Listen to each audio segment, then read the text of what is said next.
Hay oraciones que Dios siempre responde, no por nuestra elocuencia, no por nuestro esfuerzo, sino por su gracia, su poder y su fidelidad.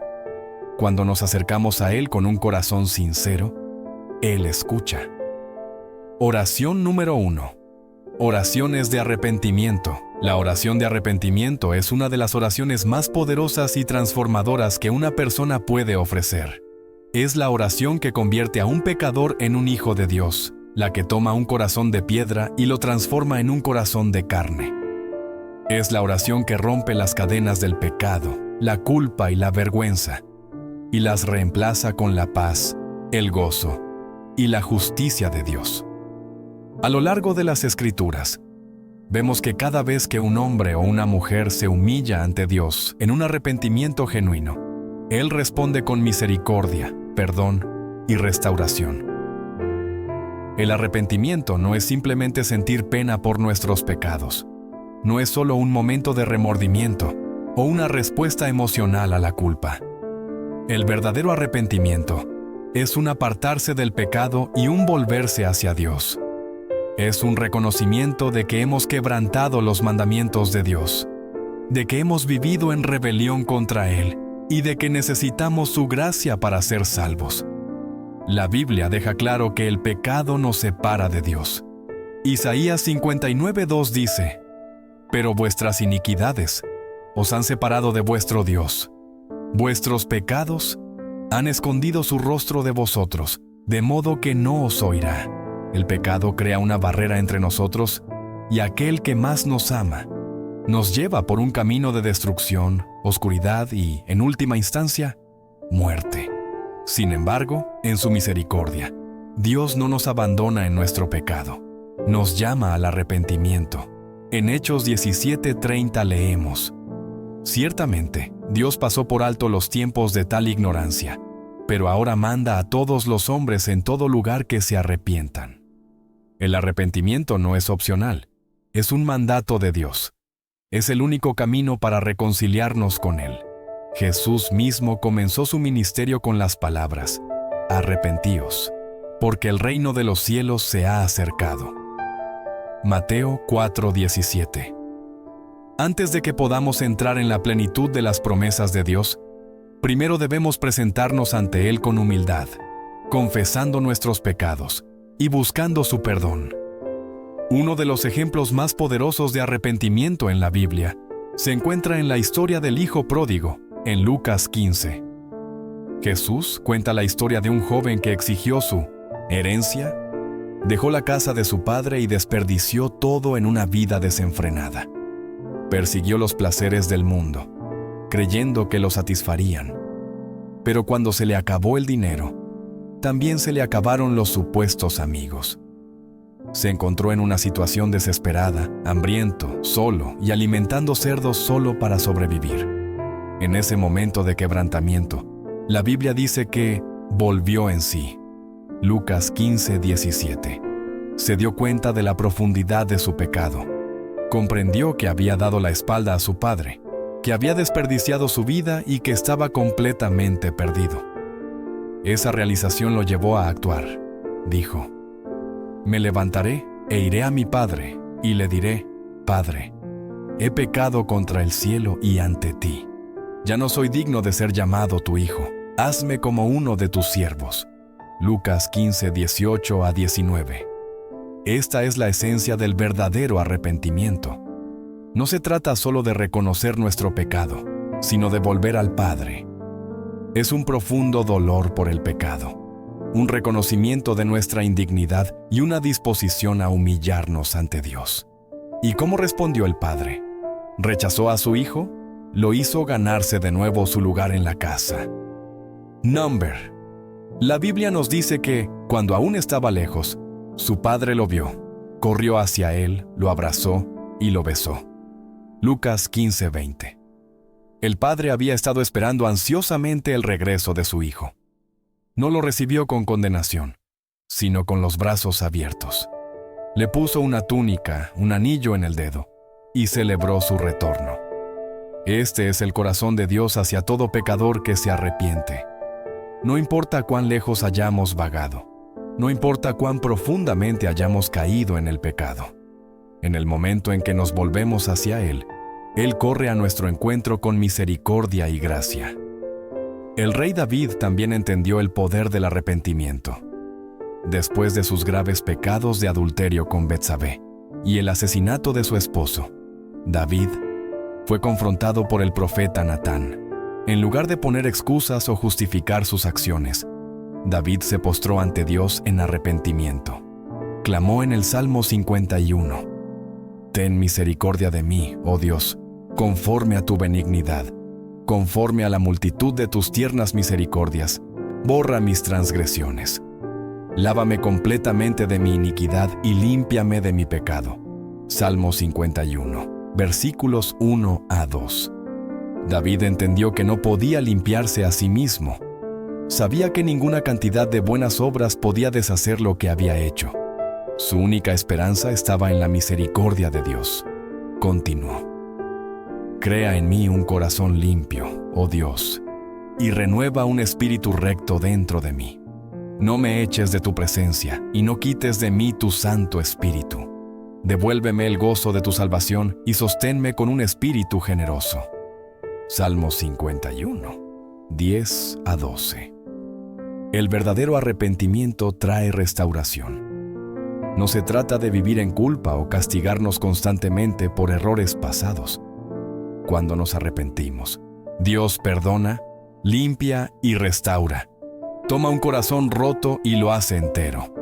Elimina la mancha del pecado y la reemplaza con el gozo de la salvación. Pero el arrepentimiento no es solo para aquellos que han cometido grandes pecados. Es para cada persona todos los días. La vida cristiana es una vida de arrepentimiento continuo. Cada día debemos examinar nuestros corazones, confesar nuestros pecados y volver a Dios.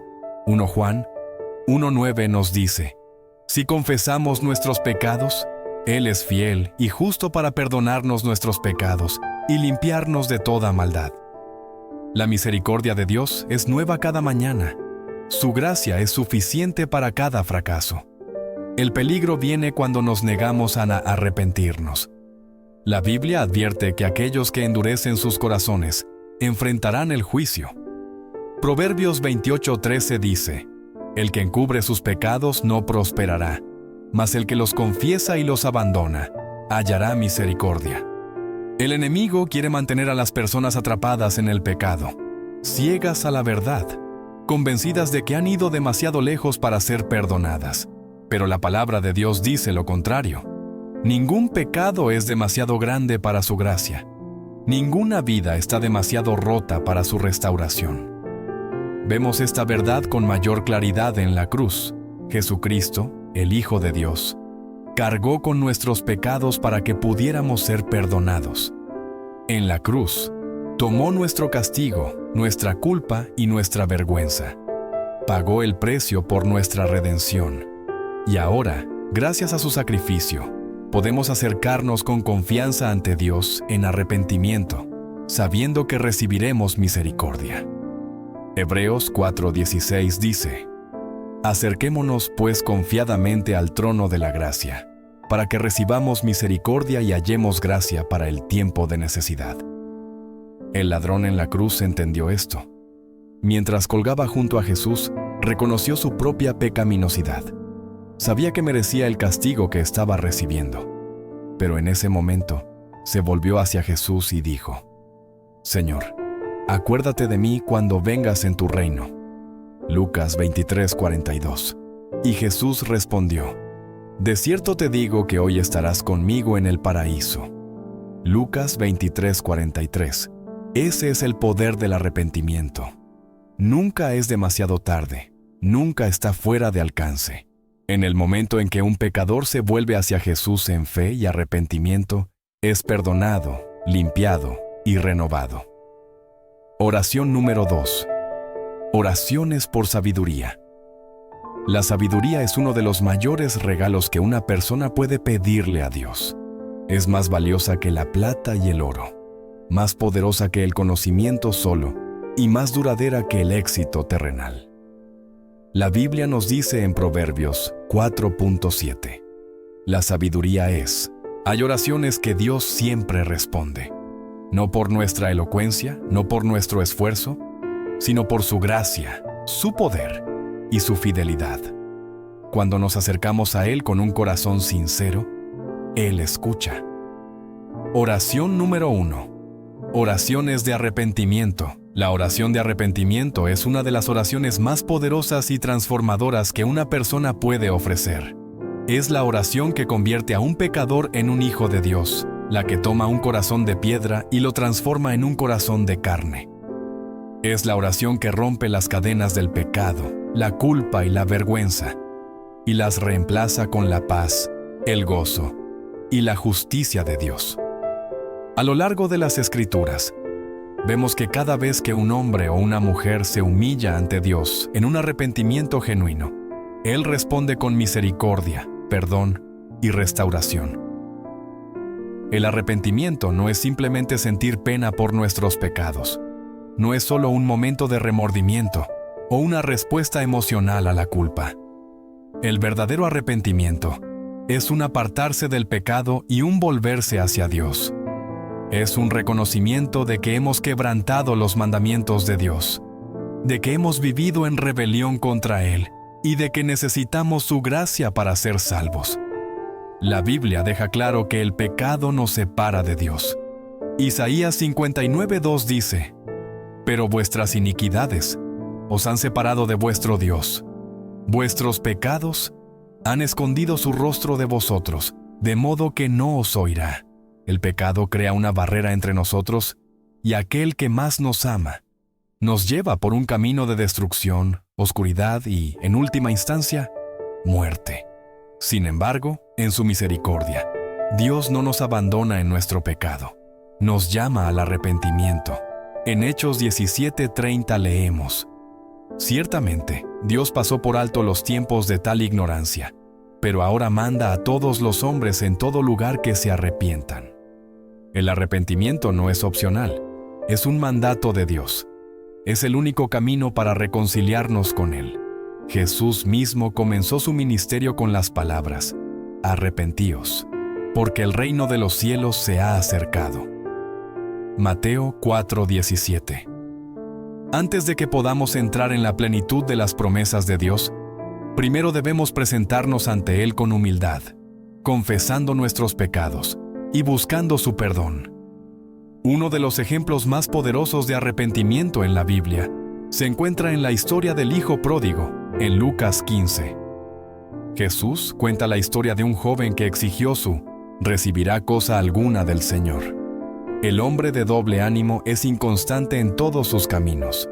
Santiago 1:6-8. Cuando oramos por sabiduría, debemos hacerlo con fe. Debemos creer que Dios responderá. Con demasiada frecuencia las personas piden sabiduría, pero no esperan realmente que Dios la dé. Piden guía, pero siguen confiando en su propio entendimiento. Proverbios 3:5-6 nos recuerda: «Confía en el Señor con todo tu corazón, y no te apoyes en tu propia prudencia. Reconócelo en todos tus caminos, y Él enderezará tus veredas». La Biblia está llena de ejemplos de aquellos que buscaron la sabiduría de Dios y de aquellos que no lo hicieron. Uno de los mayores contrastes se ve en las vidas de Salomón y su hijo Roboam. Salomón, aunque no era perfecto, fue conocido por su sabiduría. Escribió gran parte del libro de Proverbios, dando instrucciones sobre cómo vivir una vida que honre a Dios. Pero su hijo Roboam rechazó la sabiduría. Cuando se convirtió en rey tras la muerte de Salomón, enfrentó una decisión importante. El pueblo de Israel acudió a él pidiéndole que aliviara la pesada carga que Salomón había impuesto sobre ellos. Los ancianos que habían servido a Salomón aconsejaron a Roboam que escuchara al pueblo, que mostrara bondad y humildad, y le aseguraron que, si lo hacía, el pueblo lo serviría fielmente. Pero en lugar de escuchar el consejo sabio, Roboam se volvió hacia sus jóvenes amigos, hombres tan inexpertos como él, y ellos le dijeron que aumentara las cargas del pueblo en lugar de aliviarlas. Roboam siguió su consejo y como resultado, el reino se dividió. Israel se desgarró y Roboam perdió la mayor parte de su dominio. Su caída ocurrió porque rechazó la sabiduría. Esta es una advertencia para todos los que desean sabiduría. No basta con pedirla, también debemos estar dispuestos a recibirla y caminar en ella. A veces, Dios da sabiduría a través de su palabra. La Biblia es la fuente última de sabiduría, llena de instrucciones sobre cómo vivir, cómo tomar decisiones y cómo caminar en justicia. Otras veces, da sabiduría a través de consejeros piadosos. Proverbios 11:14 dice: «Donde no hay consejo, el pueblo cae, mas en la multitud de consejeros hay seguridad». Una persona sabia busca consejo de aquellos que están arraigados en la verdad de Dios, que temen al Señor y viven según sus caminos. Pero un necio rechaza el consejo, eligiendo en cambio confiar en su propio entendimiento limitado. La sabiduría también se da a través de la oración y la guía del Espíritu Santo. Cuando Jesús se preparaba para dejar a sus discípulos, les dijo que enviaría al Espíritu Santo para guiarlos a toda la verdad. Juan 16:13 dice: «Pero cuando venga el Espíritu de verdad, Él os guiará a toda la verdad, porque no hablará por su propia cuenta, sino que hablará todo lo que oyere, y os hará saber las cosas que han de venir». El Espíritu Santo es la fuente de sabiduría para todo creyente. Cuando oramos por sabiduría, debemos ser sensibles a la voz del Espíritu. Él nos guía, nos convence y nos da discernimiento para tomar decisiones piadosas. El libro de Proverbios nos dice repetidamente que el temor del Señor es el principio de la sabiduría. Proverbios 9:10 dice: «El temor de Jehová es el principio de la sabiduría, y el conocimiento del santo es la inteligencia». Temer al Señor no significa estar aterrorizado de Él, sino tener una profunda reverencia y respeto por quien es. Significa reconocer su autoridad, someternos a sus caminos y entender que Él solo es la fuente de toda sabiduría. Aquellos que temen al Señor caminan en obediencia, no confían en sus propias opiniones, sino que confían en la dirección de Dios. Hay una gran diferencia entre la sabiduría terrenal y la sabiduría divina. Santiago 3:13-17 contrasta las dos, diciendo: «¿Quién es sabio y entendido entre vosotros? Muestre por la buena conducta sus obras en mansedumbre de sabiduría. Pero si tenéis celos amargos y contención en vuestros corazones, no os jactéis, ni mintáis contra la verdad». Esta sabiduría no es la que desciende de lo alto, sino que es terrenal, animal, diabólica. Porque donde hay celos y contención, allí hay perturbación y toda obra perversa. Pero la sabiduría que es de lo alto es primeramente pura, después pacífica, amable, benigna, llena de misericordia y de buenos frutos, sin incertidumbre ni hipocresía. La sabiduría terrenal está arraigada en el orgullo, la ambición egoísta y el engaño. Busca la ganancia personal a expensas de la justicia. Pero la sabiduría divina es pura, es humilde, amante de la paz y llena de misericordia. Lleva a la justicia, a la verdad y a una vida que refleja el carácter de Cristo. Cuando oramos por sabiduría, no estamos pidiendo solo conocimiento o habilidades para tomar buenas decisiones. Estamos pidiendo ver el mundo a través de los ojos de Dios, entender su verdad y caminar de una manera que le agrada. Oración número 3. Oraciones por fuerza en las pruebas. Las pruebas y las dificultades son una parte inevitable de la vida. Nadie está exento del sufrimiento, sin importar cuán fuerte, rico o fiel sea. Las tormentas de la vida llegan a todos, y hay momentos en que el peso de las pruebas se siente insoportable. Es en estos tiempos que nos volvemos a Dios por fuerza, porque Él solo puede sostenernos cuando todo lo demás falla. La Biblia nos dice que Dios es nuestro refugio y fortaleza, una ayuda muy presente en la angustia. Cuando estamos débiles, Él es fuerte. Cuando estamos cansados, Él nos sostiene. Cuando sentimos que no podemos seguir adelante, Él nos lleva. La oración por fuerza en las pruebas es una de las oraciones más poderosas que un creyente puede ofrecer, porque es en esos momentos de debilidad cuando el poder de Dios se perfecciona.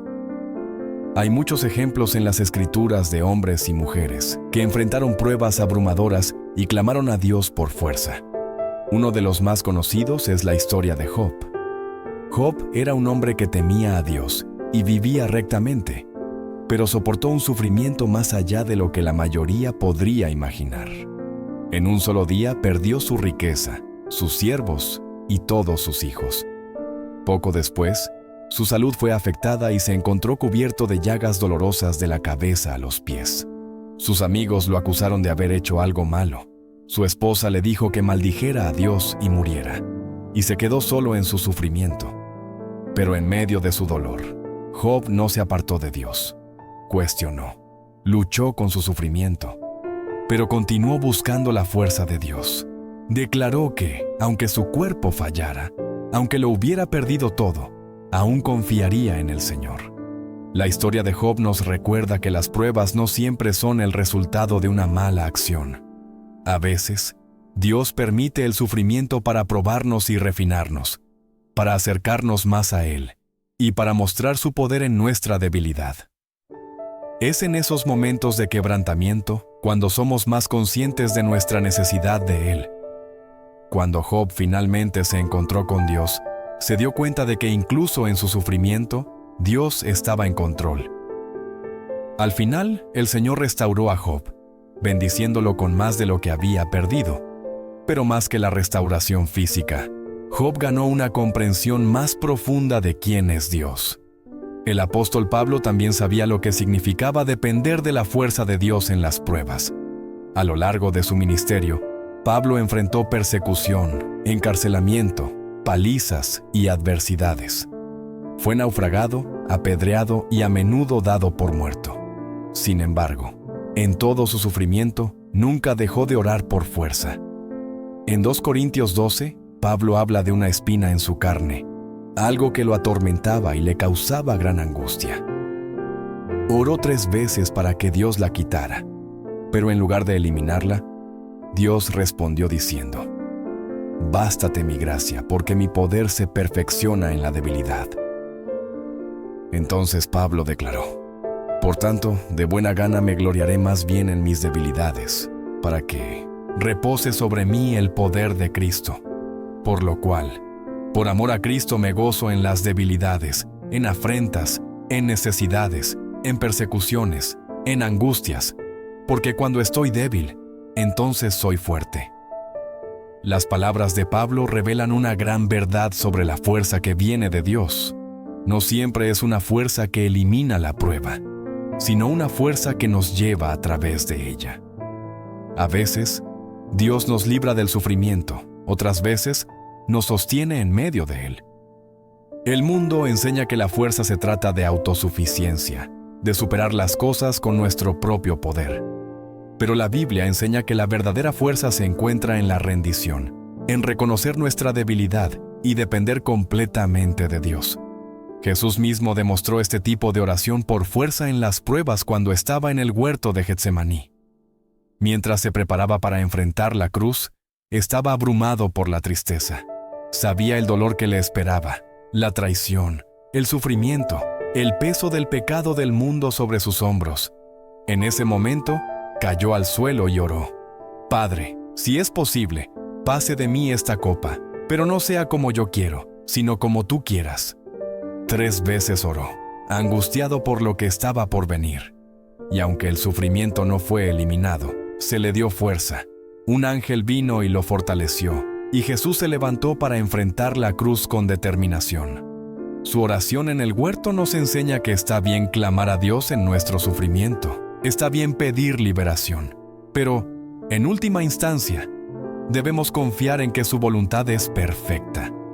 A veces, la respuesta a nuestra oración no es la eliminación de la prueba, sino la provisión de fuerza para soportarla. Jesús fue a la cruz, no porque le faltara el poder para detenerlo, sino porque se rindió a la voluntad del Padre, y a través de su sufrimiento, La salvación fue hecha disponible para todos los que creyeran. David también fue un hombre que a menudo oró por fuerza en las pruebas. A lo largo de los salmos, derramó su corazón a Dios, clamando por ayuda en tiempos de angustia. En el Salmo 18 declara: Te amaré, oh Jehová, fortaleza mía. Jehová es mi roca, mi fortaleza y mi libertador, mi Dios, mi fortaleza, en quien confiaré. David entendió que la verdadera fuerza no venía de sus ejércitos, su riqueza o sus habilidades, venía solo de Dios. Hubo momentos en que David se sintió completamente abrumado, cuando los enemigos lo rodeaban, cuando fue traicionado por los más cercanos. Sin embargo, en cada momento de desesperación, se volvió a Dios. En el Salmo 61 ora: Desde el cabo de la tierra clamaré a ti, cuando mi corazón desmayare, llévame a la roca que es más alta que yo. Este es el corazón de la oración por fuerza. Cuando nuestros corazones están abrumados, cuando sentimos que no podemos seguir adelante, miramos a Dios, nuestra roca, el que es mayor que nuestras circunstancias.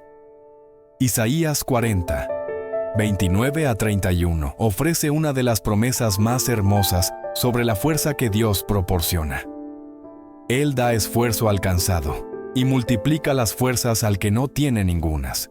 Los muchachos se fatigan y se cansan, los jóvenes flaquean y caen. Pero los que esperan a Jehová tendrán nuevas fuerzas.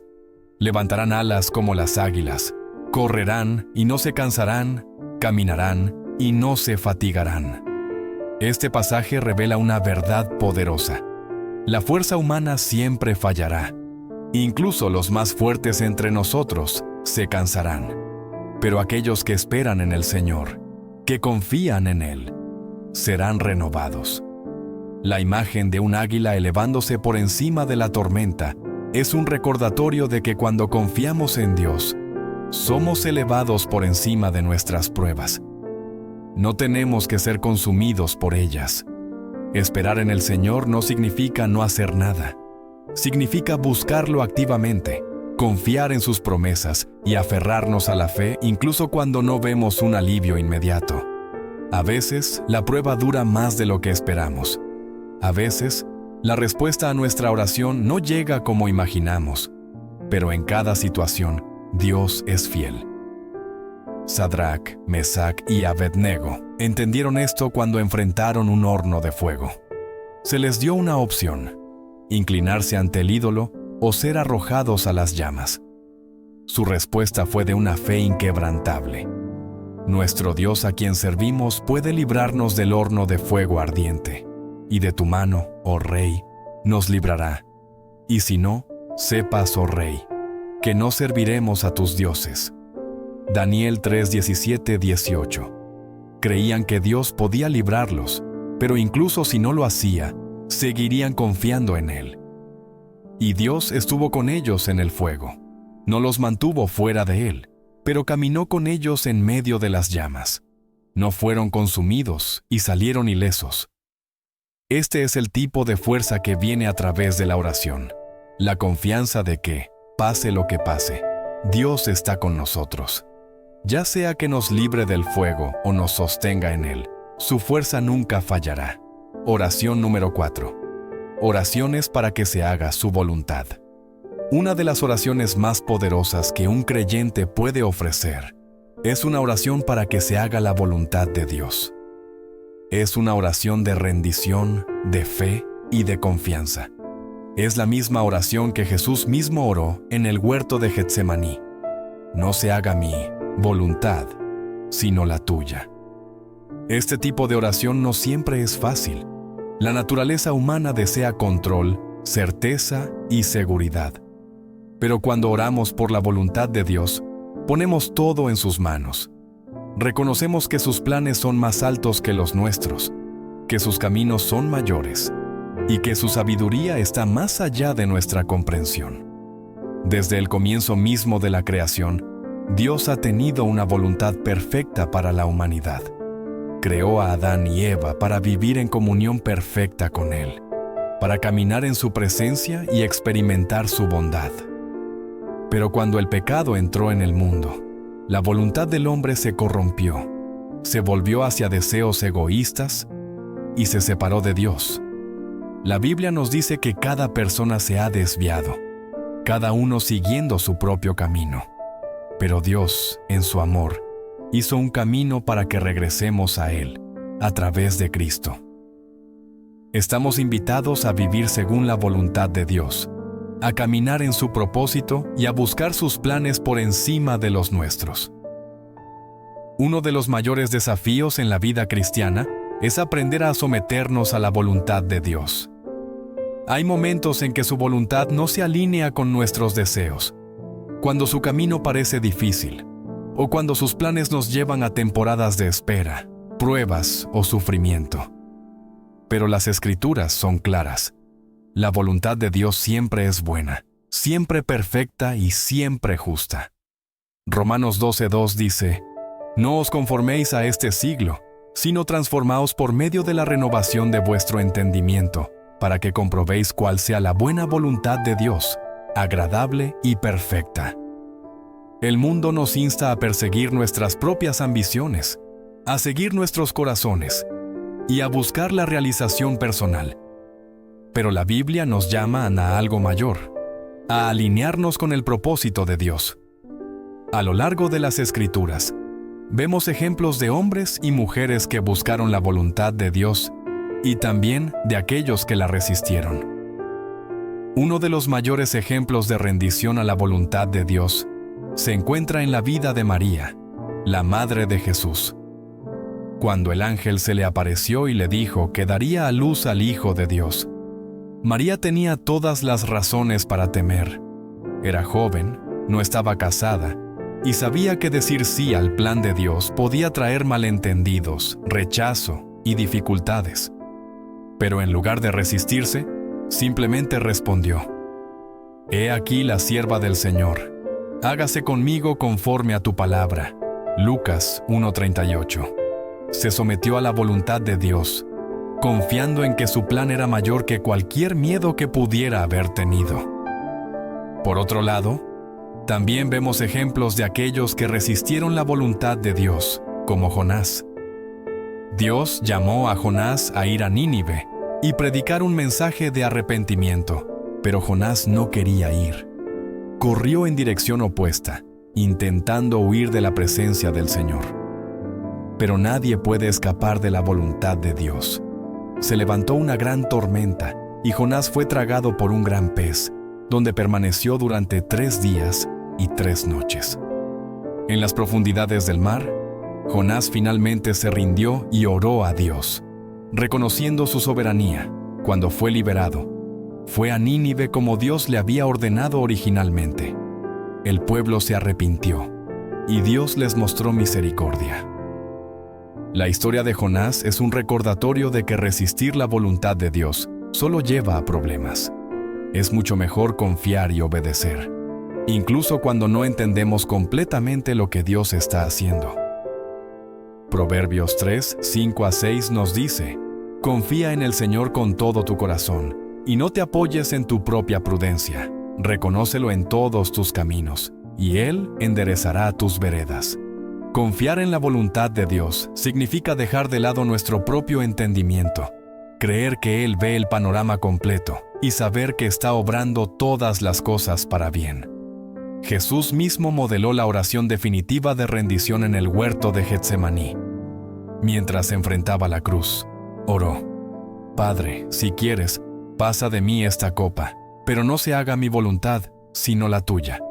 Lucas 22:42. En su humanidad, sintió el peso del sufrimiento, la agonía de lo que estaba por venir, pero no resistió el plan del Padre.